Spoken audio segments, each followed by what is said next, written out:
Welcome to our fourth LinkedIn Live on the topic of building channels for SaaS. I'm Angus Robertson, your co-host. I'm a fractional CMO with Chief Outsiders, also a previous CRO, and for some reason just stay passionate about the world of MSP. Of course, I'm here with my co-host, Teresa, who is an influencer in the channel and also the president and CEO of AchieveUnite, a boutique consultancy that's behind some of the best channel programs out there. Today, our topic is how to build amazing channel account manager superstars. And we've had quite a lot of interest on the topic. We have more than 170 people registered, and it's something that a lot of folks have interest in. And we've got a phenomenal panel today as well. So we have Christy from Tech Data. We also have Jasmina from Everbridge, and of course, Teresa, to all share their insights and expertise. So with that, Christy, why don't you tell us a little bit about yourself? All right, Angus, thank you. It's great to be here, and Jasmina and Teresa, it's an honor to be here with such amazing women and female leaders on the channel. So Christy Kirby. So right now I'm currently in a vice president of our vendor management efforts for our Edge Solutions business at Tech Data for the Americas. So I've been with Tech Data for about 14 years in all sorts of different capacities around, and have the responsibility for managing some of the greatest partners in the channel. So work with an amazing team of people every single day. Talented, passionate about IT, about what it can do to connect the world of technology. And of course, when I'm not doing that, that's my, call it, regular job. My most important job is I'm a wife, a mom to two little amazing kids. And I'm based in Tampa, Florida, where I love the sunshine. So yeah, good to be here. Yeah. No, great to have you here. Thank you, Christy. And I don't, the sunshine in Tampa is something that's definitely pretty nice. I was there just a few weeks ago. So Jasmina, great to have you here too. Why don't you tell us a little bit about yourself? Yeah, so thank you. And I'm honored to be on this podcast today with amazing individuals, Teresa and Christy alike. So I'm the one that runs the channel, the global channel partnerships at Everbridge, where I drive the channel strategy. The channel here at Everbridge has been amazing. It's a huge passion for me. I've been here for about 19 months, supporting the businesses throughout the pandemic, vaccine distribution, the cyber attacks and other crises. But overall, I've been with the channel for about 26 years, different companies like CenturyLink, 8x8. And then that 26 years, it was a mixture between direct selling and then as a channel leader. But interesting enough, before I came to Everbridge, it was kind of funny. I didn't know much about the critical event management space. And now it seems like more and more people are starting to really kind of get into this whole critical events. What's happening? What are we doing? And this is what really drove me to the company and kind of changed my path in your typical day-to-day, software services. So I'm really fascinated in seeing more and more of what our partners and channel managers are starting to realize. This is a whole new differentiation in the industry. So it's a really great time to be here, and I'm really excited to see what we can do for everyone out there. Yeah, it's great to have you here too, Jasmina. And so we were talking about just before we started, it's a very cool mission that you have at Everbridge to connect what you're doing on the sales and channel side with that passion for making a difference too. Yep. And Teresa, my co-host.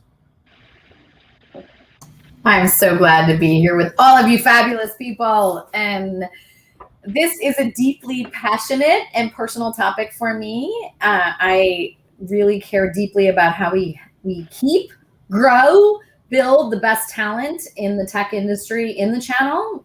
And I've watched over the years, look at Angus with 3 women here in the channel, where 12 years ago, there were probably only 3 women in the channel. So it's really neat to see the channel be a place where there's an incredible level of diversity. There's an incredible level of different backgrounds, both cultural backgrounds, as well as backgrounds of maybe I came from a partner and I'm a channel manager. Maybe I came from a healthcare and I'm a channel manager. All these different types of backgrounds. I do not believe you only have to grow up one way to be a channel manager. So look forward to having this conversation with you all. Yeah, and we'll dive into that exactly. Christy has some thoughts there, so can't wait to hear her opinions and insights on that very topic. So before we jump in, it's great to have so many people who have joined us. As Teresa highlighted, we're definitely very much a community. We all care a lot about the channel, and we have a number of people on who really know what they're doing and have some great perspectives and also experience. So please feel free to share your opinion and comment and question as we dive in and continue the conversation after that. So with that, let's dive into our topic on how to develop those amazing superstars on within the channel. And Christy, let's start with you. When it comes to what you see as some of the key ingredients in developing these CAMs, one of the things you focus on is trust. So tell us a little bit more about that. Yeah, thanks, Angus, for the question. And yeah, I appreciate it. And Teresa, to add on to your comment, I mean, my background prior to IT and the IT channel is healthcare myself. So, and healthcare device sales. So, absolutely true what you just said.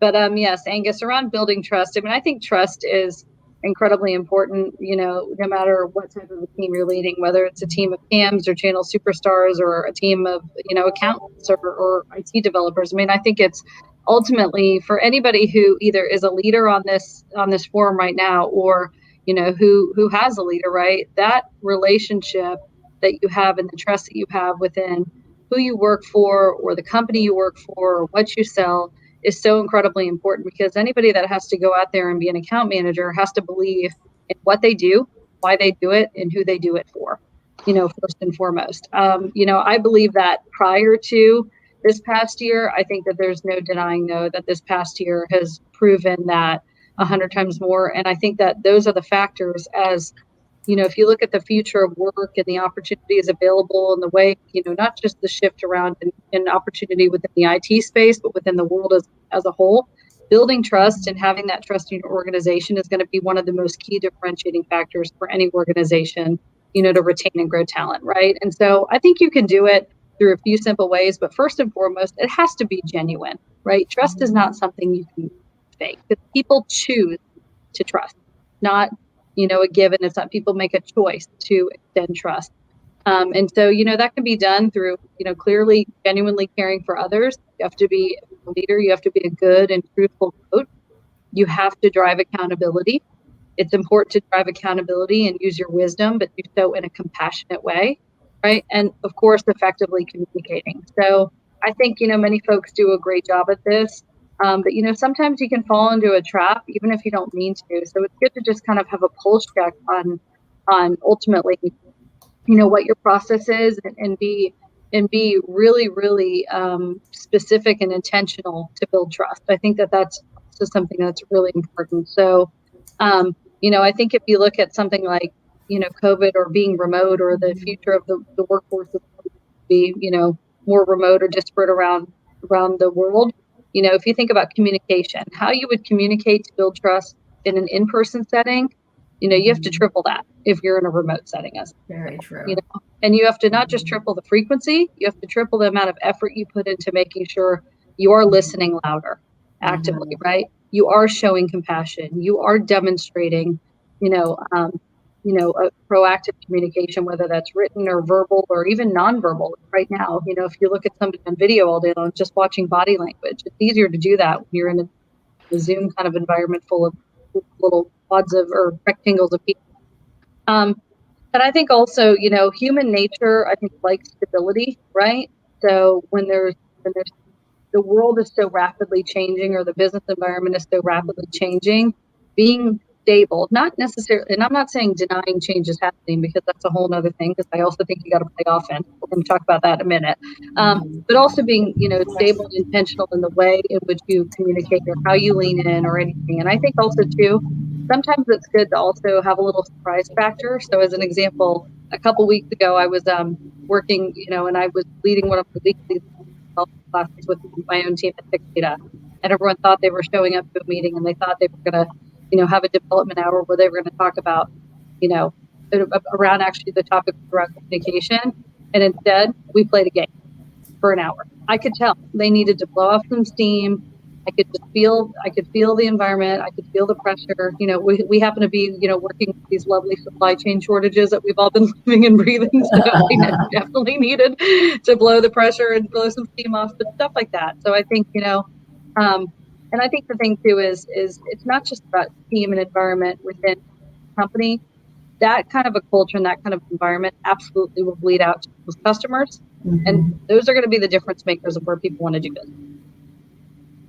Yeah, absolutely. That empathy is so key. And I was really impressed when I left my last position, just how many people reached out to me. And it's like when you develop those relationships and that connection, especially in this community, it really pays forward and pays great dividends. So I love that ingredient. Jasmina, when you look at building your team and identifying what works, what are some of the ingredients you think about? You know, I think there's a combination. There's quite a few. I mean, I think having that mission-driven approach is vital to, you know, an individual or even at an organizational level. An example could be like here at Everbridge, we base completely our entire company culture on core values that includes obsession, you know, with customer success, integrity, which is literally, it comprises of a team of leaders, which is true in my channel program as well. Channel managers also have to have that outstanding two-way communication skill. As a channel manager, you know, they have to be actively listening, which is very important. When you listen, you learn from the partners, which provides a basis of that trust that Christy was just mentioning.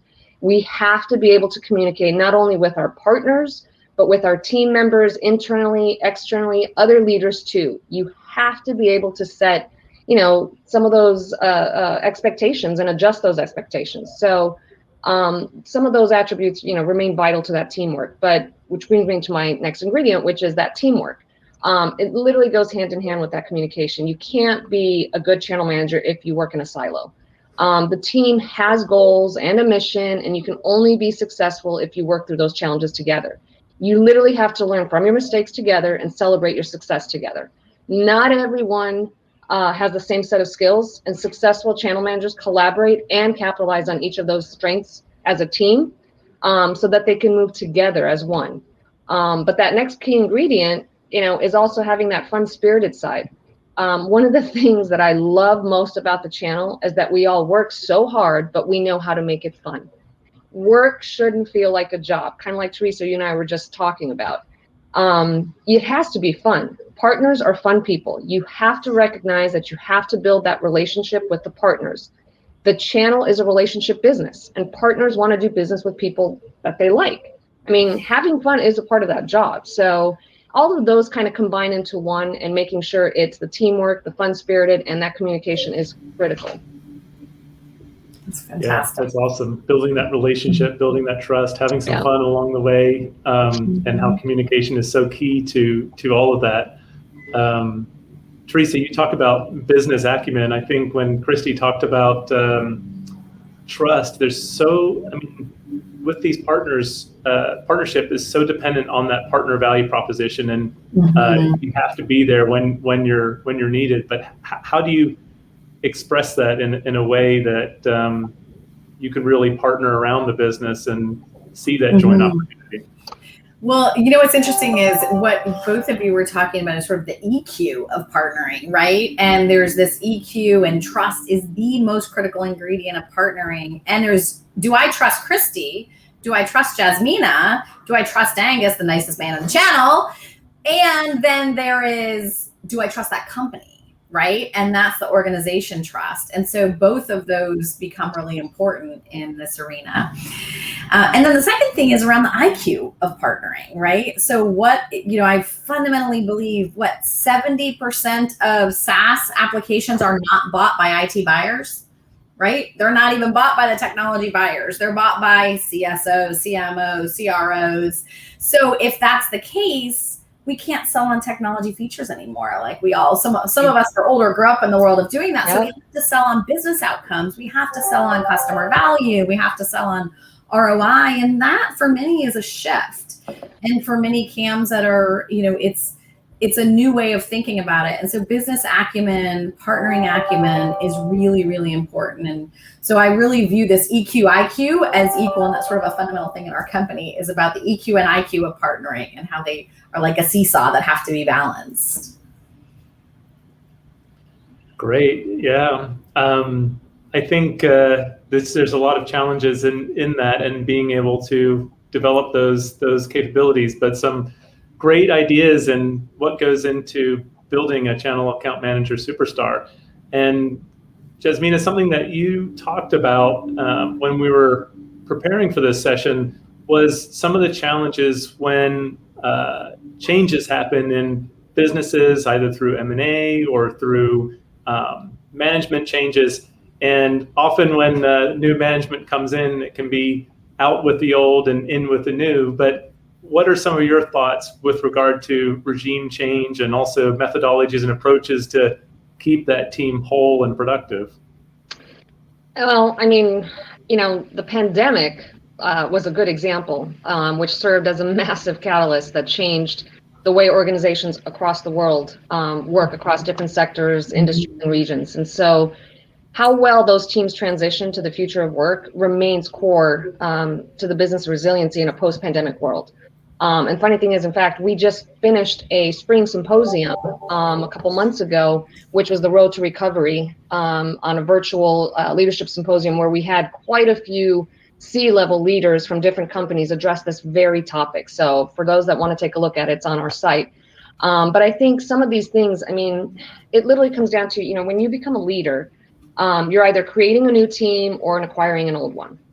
And there's different skills from each of these different individuals on those teams. So, for example, when you acquire a pre-existing team, you have to literally examine how each team member worked with their previous leader so that you can understand how that CAM did their job. When you're looking to grow them into that next level of their career, whether it's just,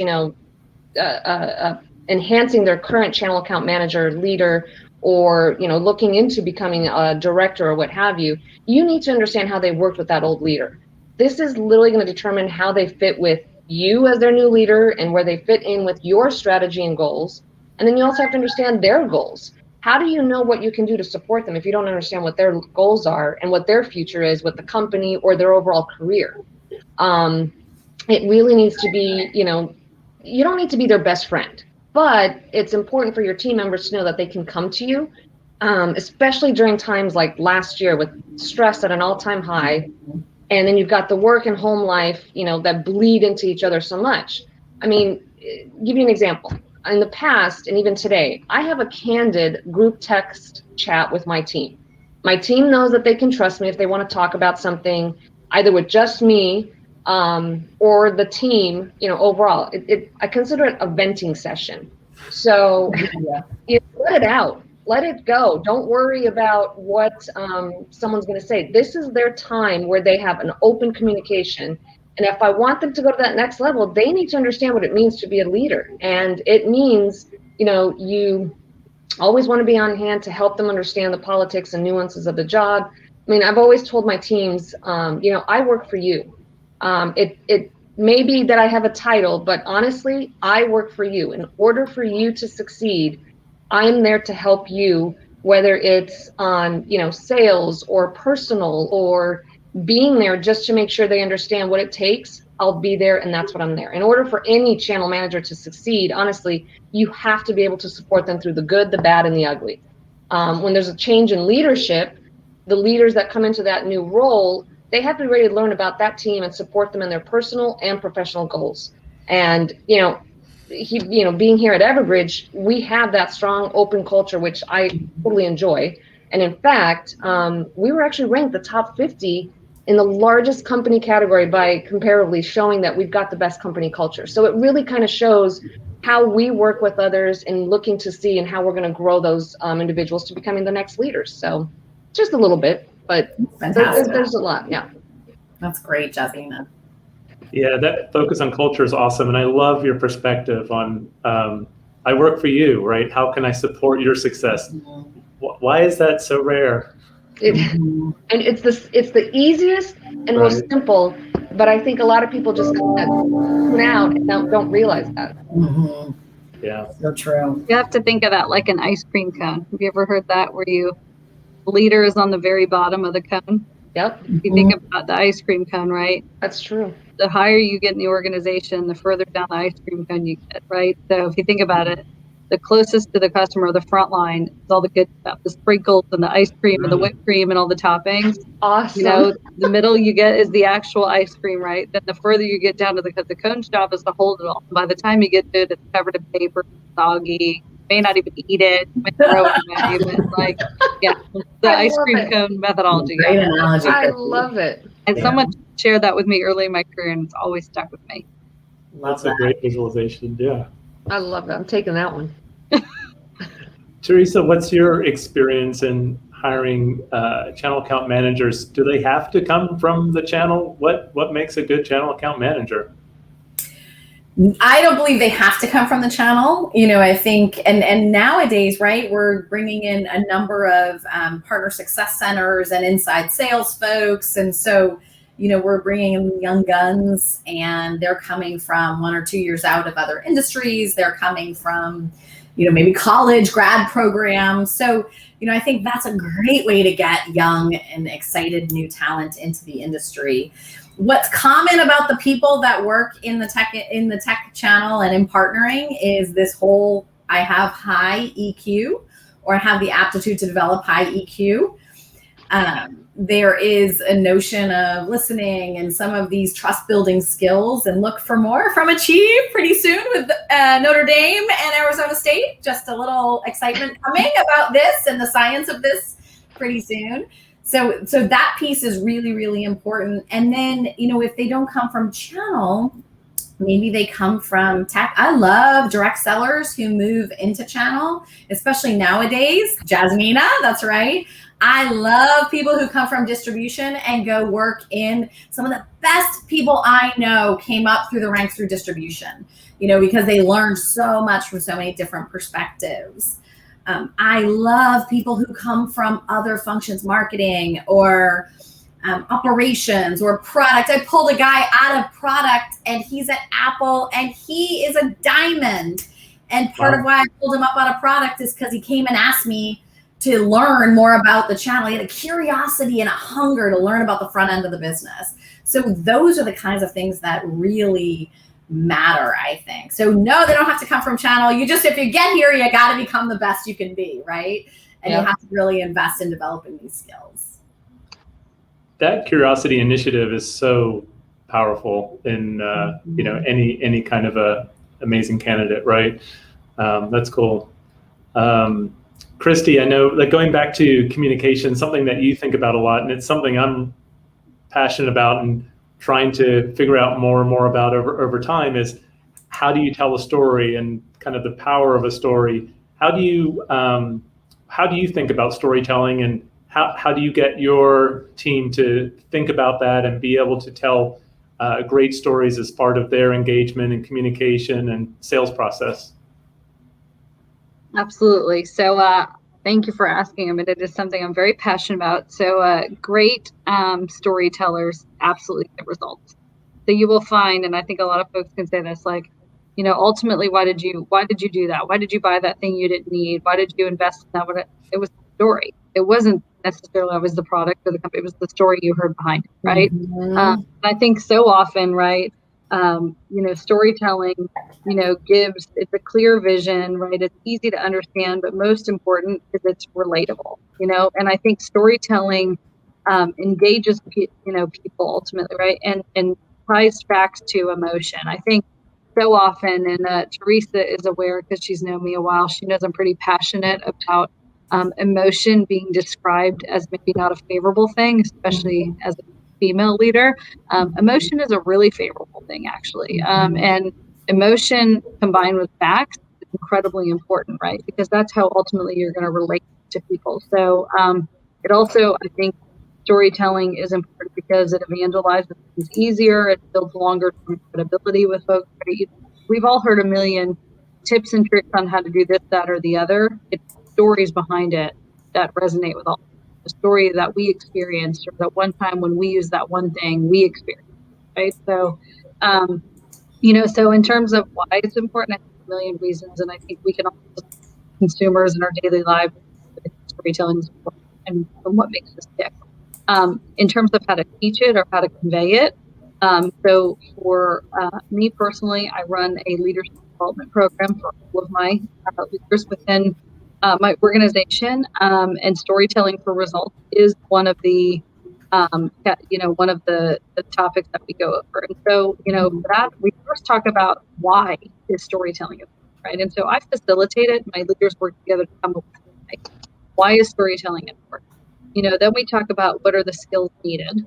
So I think it's important to talk about, when you talk about any topic, why, right? Because then people automatically, there's a purpose behind it. Then you talk about the skills needed, which sometimes I think, maybe that part can be overlooked. And then the other thing is, then it comes to business application, right? Not only are we talking about storytelling and why, but then it's okay, what do we stand to gain? What potentially could we lose? Where are there opportunities that maybe we're missing, or where, do we potentially blind spots, as an example? When you start to kind of put all of those things together and you relate that to why storytelling plays a role there and what happens maybe if you don't, people get brought in really quick, right? If you think about it, that in and of itself is telling a story. That whole process, you're telling a story to get people to tell a story, as an example. So, and I think the other thing too is, if you think about, in business, right, you're finding, if you're finding, problems, that's one thing. If you're finding solutions as a salesperson, that's an entirely different conversation, right? So, nobody wants to necessarily partner with someone that, finds X problems, right? I joke, the book, Goldilocks and the Three Bears, right? She finds all the problems, not the solutions. And if you look at, as an example, that program, you could also, say, well, that solution's not going to work. Okay. And you could say, well, I'm actually going to configure an infrastructure that's going to run all of your applications at once. It's going to manage everything for you, ensure everything's upgraded, it's secure, and you're not even going to have to think about it.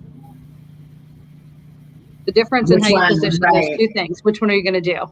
Yeah. So any day of the week, you're going to take the second one. So I'm taking the ice cream cone. What would you say? I'm taking the ice cream cone. Or the ice cream storyteller. Yeah, that was totally random, but that's an example. Yeah, totally example of storytelling. So yeah, you're a great storyteller. I love what you said about the emotion with the facts or the truth behind it. It's hard to get more powerful than that.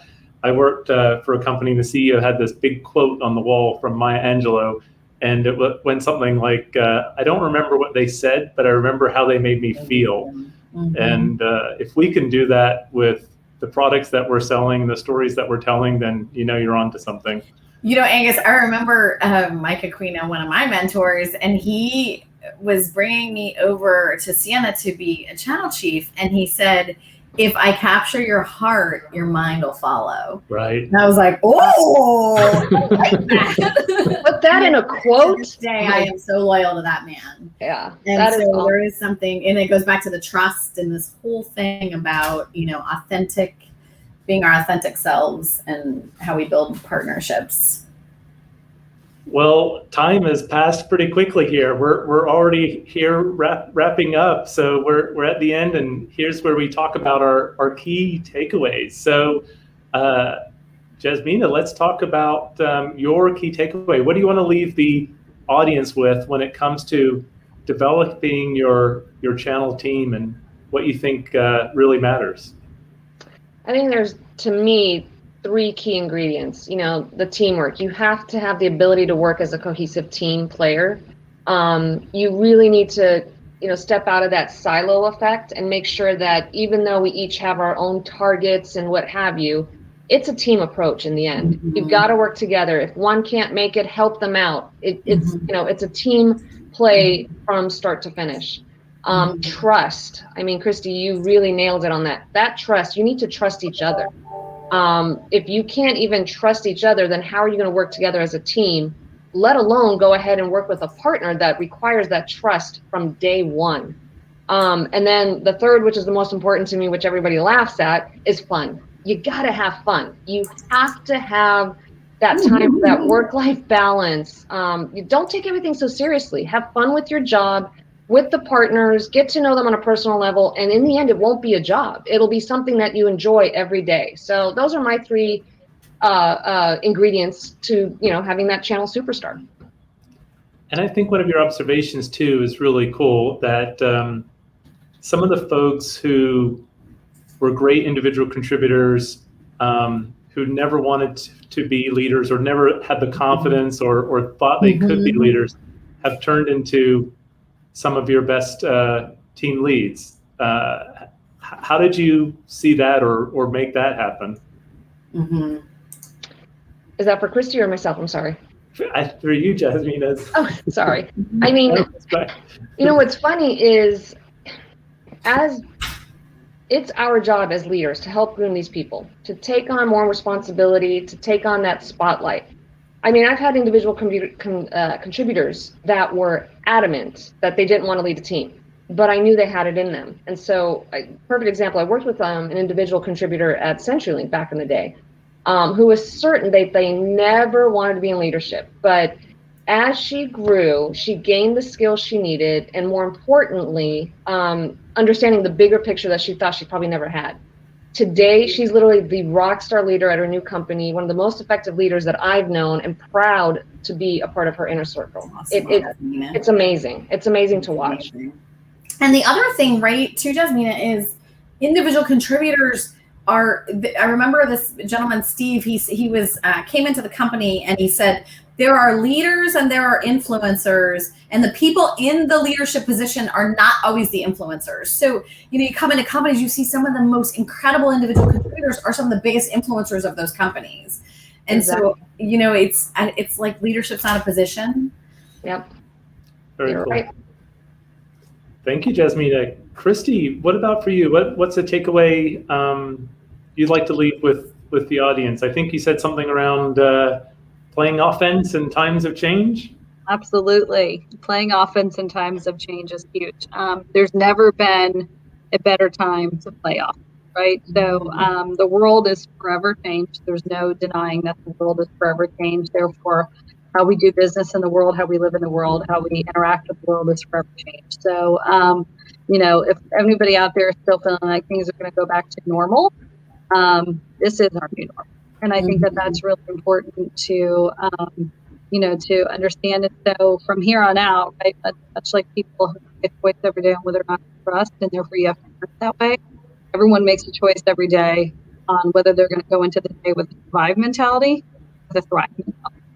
And I'm all about having a thrive mentality. And so if you look at today, thriving means that you have to be visionary, you have to plan, you have to dream, you have to have a management system, right? You have to manage innovation and tracking innovation and driving innovation as tightly as you would manage your own team.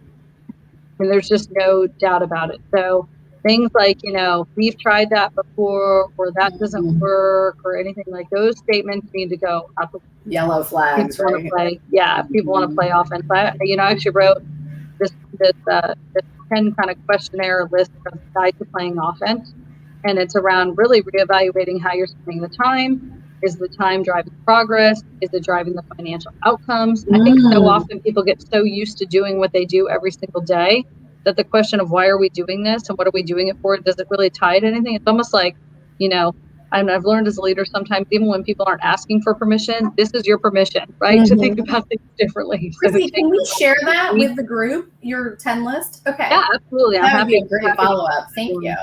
Absolutely. Happy to share, but I mean, ultimately, disruptive times are scary for people, but they are the times people are going to be most open to change. So not to take that opportunity to go play offense or challenge what you're doing every day is a loss, right? I mean, and I joke, like, if it was an athlete, you would be sore afterward. You should be, right? You're also going to be better for it. You're going to be more skilled for it. You're going to be willing, to take on the world, right? So same thing here. So, take a thrive mentality. Great. That's great. Very, very inspiring. Yeah. Teresa, what do you have for us? What's your takeaway? I'll finish with I'm a big fan of CompTIA, and Angus and I actually met through CompTIA. They have a great channel management program, which I'm very proud to be a strong part of. So, and it's very low cost. So if you don't have a big budget, you can still get great training from CompTIA.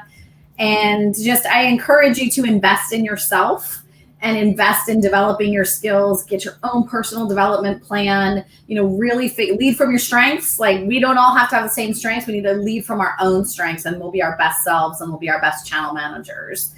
And business acumen, focus on the partner and the customer first, start there. I see a lot of companies, we go inside out, go outside in, right? And then last, this EQ thing is a big thing. So, really focus on developing and honing your skills in that arena. And thank you. So much fun today. Loved this. This was great. This was fun.